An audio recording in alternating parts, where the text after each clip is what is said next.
안녕하세요. 세상을 이롭게 하는 일에 관심 많은 승무원쌤 김용숙입니다.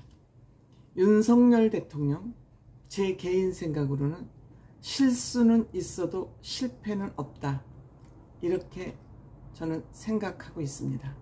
실수는 부족해서, 잘 몰라서 일어나는 일들입니다.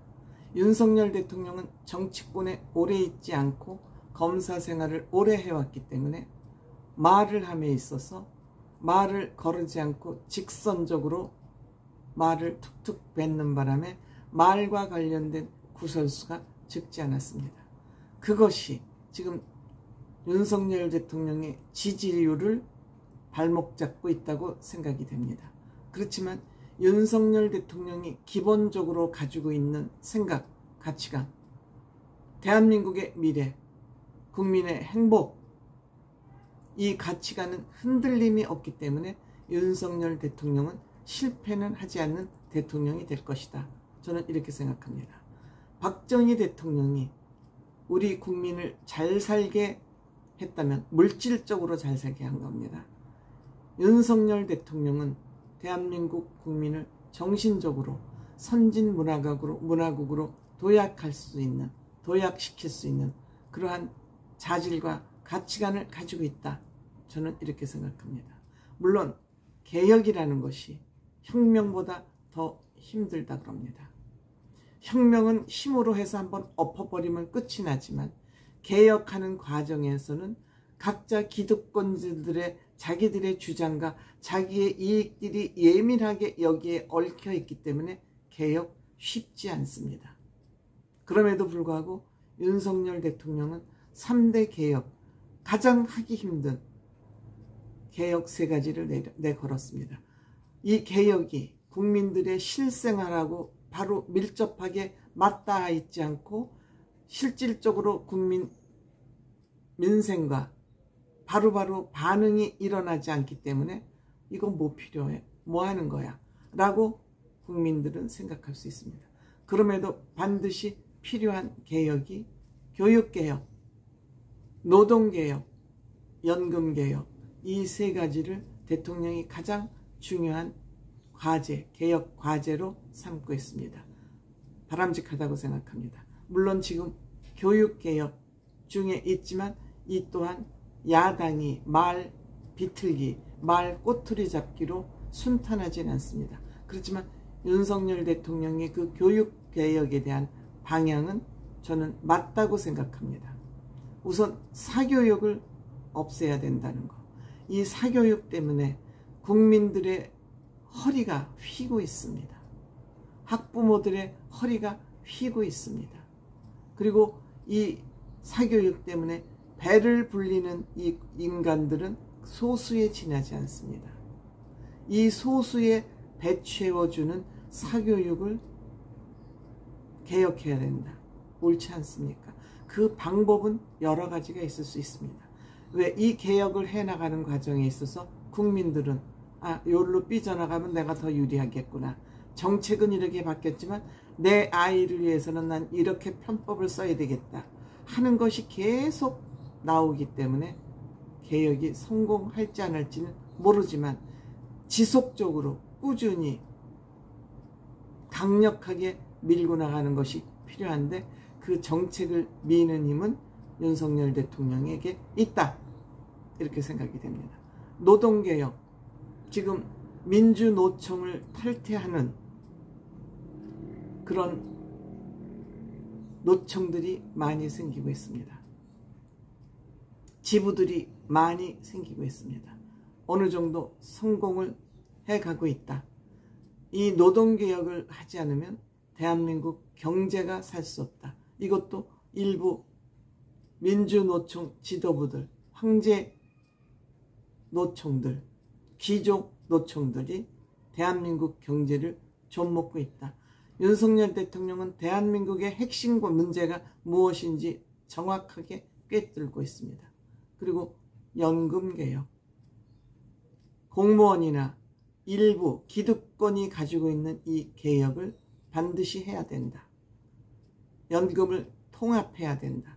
이거에 대해서도 저는 지지합니다. 무엇이 문제인지를 정확히 알고 있고 그 문제, 개혁을 밀어붙이는 저력, 뚝심이 있기 때문에 저는 개혁이 윤석열 대통령 임기에 가면 성공할 것으로 저는 믿습니다. 왜 성공하냐? 윤석열 대통령은 개인 이익, 집단 이익을 생각하지 않습니다. 집단 이기주의에 매몰되지 않고 개인 이익에 함몰되지 않습니다. 윤석열 대통령, 검찰에 그렇게 오래 몸담아 있지만 아직까지 윤석열 대통령과 본가의 비리 없습니다. 이 잡듯이 들춰내고 싶었지만 문재인 정부에서 찾아내지 못했습니다. 찾아내지 못했다는 건 없다는 거죠.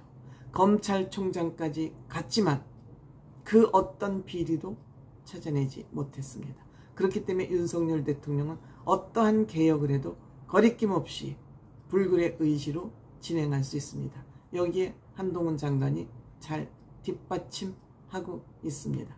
윤석열 대통령, 내년 총선에 지는 한이 있어도 국민들에게 현금 푸는 추경예산 하지 않겠다. 정부 여당에서 개혁을 하기 위해서는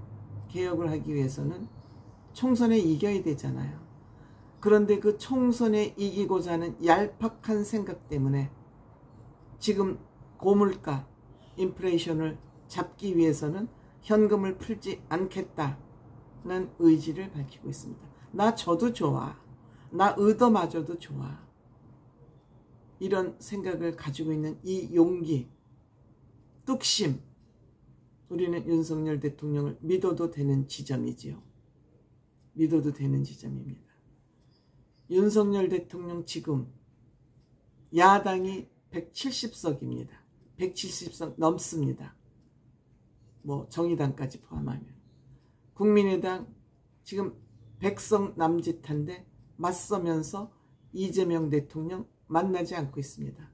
비굴한 정치 하지 않겠다는 의미입니다. 니네들이 그러면 그러는 대로 나는 my way. 법률을 국회에서 의견하면 의견하고 부결권으로 나는 맞대응하겠다. 내 길을 가겠다. 지금까지 그러한 거대 야당과 싸우면서 불굴의 의지로 정책을 진행하고 있습니다. 성공이지요. 저는 여기까지 말 실수는 있어도 다소의 좀 정책 진행 과정에서 거친 면은 있어도 핵심, 줄기는 잘 가져가고 있다. 이렇게 생각합니다. 제가 윤석열 대통령을 대한민국 제2의 문화국민으로 만들 수 있다는 것은 무슨 의미냐. 지금 박정희 대통령은 우리의 먹거리를 그때 다 준비했습니다. 지금 우리가 이렇게 잘 먹고 잘 살 수 있는 제도들을 한번 보면은요. 국민건강보험 누가 만들었습니까? 윤석열 대통령. 이 박정희 대통령. 세계적으로 가장 잘된 의료보험 보유국입니다. 박정희 대통령은 국민들이 잘 먹고 잘 살기 위해서 무엇이 필요한지 적확하게 알고 있었던 대통령입니다. 그리고 지금 대한민국을 세계 경제 8위국으로 끌어올린 힘, 고속도로 누가 만들었습니까? 말할 것도 없죠. 포항제철, 대한민국 조선이 세계 1조선, 현대자동차가 지금 세계 자동차 5위 안에 들어가고 있는 것. 지금 베트남에서는 현대자동차를 타는 것이 부의 상징이라고 그러지 않습니까? 다 누가 만들었습니까? 포항제철, 조선, 고속도로, 자동차,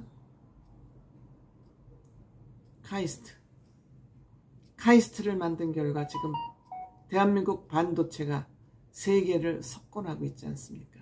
이만큼 박정희 대통령 때 다 만들어 온 경제대국의 기반 위에 우리는 이제 정신혁명을 일궈야 됩니다. 왜? 일은 사람이 하기 때문이죠. 이 잘못된 사람들의 어긋난 생각을 제자리로 바꿔놓는 거, 제자리로 원위치로 돌려놓는 것이 바로 개혁입니다. 그 개혁이 카르텔, 기득권자들의 카르텔을 깨는 겁니다. 그것이 교육개혁, 노동개혁, 연금개혁입니다. 때문에 윤석열 대통령이 그동안 잘잘한 실수들은 있었지만 줄기에 실수는 없습니다. 그렇기 때문에 실수는 있어도 윤석열 대통령 실패는 없다. 실패는 없다. 본인 자체가 비리를 멀리하는 사람이기 때문에, 비리와 전쟁을 해왔던 사람이기 때문에 그렇죠.